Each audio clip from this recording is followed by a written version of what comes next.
folks. She's a rider. It's been a couple of weeks. I've been riding it around. Few issues I have with it. She's on that threshold of being tippy, flippy, hurt yourself, crack your head open kind of deal. These are not meant for 200-pound guy pedaling for kilometers. Bearings are gone. I've ordered a adapter to put in regular cranks on there, but today we are going to make it not so tippy and we're going to put gears on it.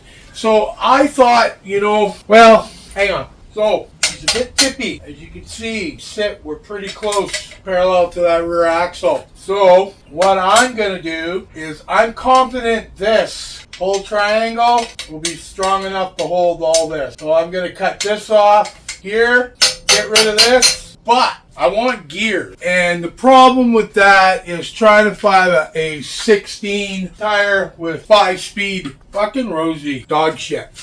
I have to clean that up. Find a 5-speed hub and a tire and a rim. I can get my friend to build it, but it's going to take too long. I got a week to have this thing ready for a bike rave that I want to ride it on. So I am going to make it a mullet. I'm going to take this 20-inch 5-speed and shove her in there. And I'm going to use this brake.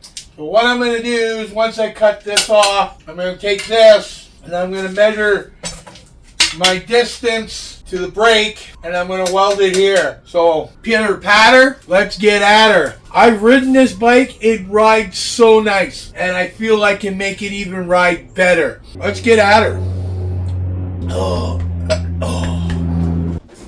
Alright folks, I did a little trimming. Chop, chop, chop, chop, chop, chop. I'll clean this all up after. I'll plug these holes here that are in behind here, but here I've extension. I thought I could just use them and weld them on there, but I wasn't long enough.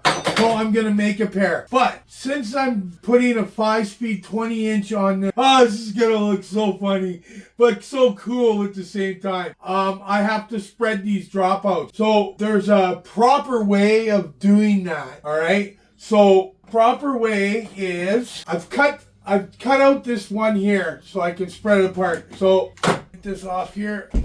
I do need the little adjustment up and down, but that's okay. So I don't want to yank on them like this because I may bend one more than the other. And what's going to happen is the bike's going to ride like a piece of shit. So what you do is you take an axle, slide it in there, put this in there, slide it in there. This is a 110 spacing. We need 135, so I'm going to separate it to 140.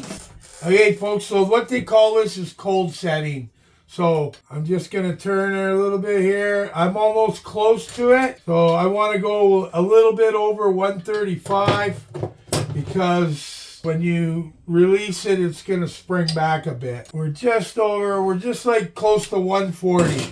So I'm going to let that sit for the night. I really wish I could have used these, but we'll make some. I'll get all this all cleaned up and we'll come back. I think we're pretty straight. Oh yeah, we're bending it perfectly. All right, folks, it's the next day. I spread my dropouts. So recap, this is how I spread my dropouts. I don't yank on them like this. You're gonna bend one the wrong way.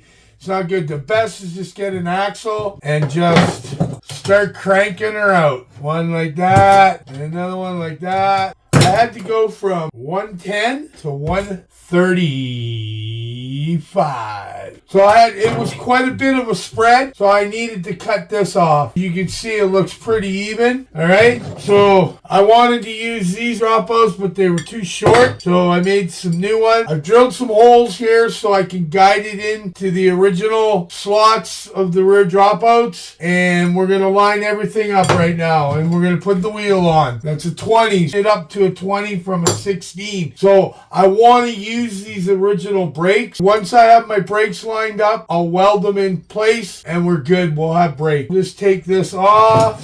Just bang it off. Oh yeah. Nice. So we'll put this one on. So I'm doing this because I want to line it all up properly. So we have big washers on the one side. So we'll get this in here. Alright. We got them all nice and lined up. Now, slide my tire on. They ate too much for my brake. So I'm going to put them at the bottom so I can see here. Okay. So I need bang these out just a bit. Where's my hammer? Okay, I got it all lined up perfectly. Wheels in there straight. So now I'm just going to tack these up. So you can see, so what I've done, made them longer. I just extended my dropouts. So my seat post is right there now. So when you sit on it, it's way past there. That's perfect. So now I'm just going to tack these all up.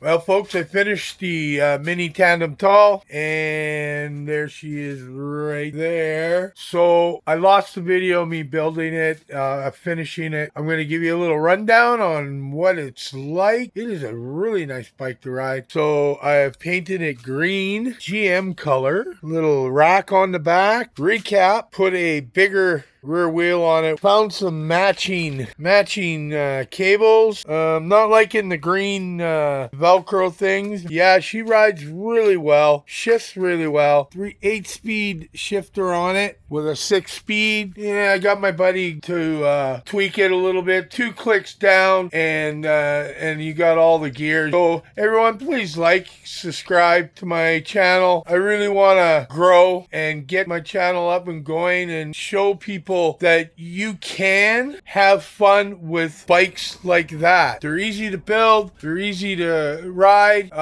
This one, I made sure that everybody can ride it, because sometimes when you build a bike and it gets ridden for a while and you don't like it because it's hard to ride, I make my bikes so you can use it as a daily rider, not ride them for a week and then go, I don't like this bike anymore. It's because you got to put thought into process of building it and making it. I built that bike. It was a wheelie machine, longer dropouts on the back. Now it's perfect. So peace out, everyone. Remember, like and subscribe to my channel and help me out. Peace out. Remember, helmets on, clips in. Go, go, go, go, go, go, go.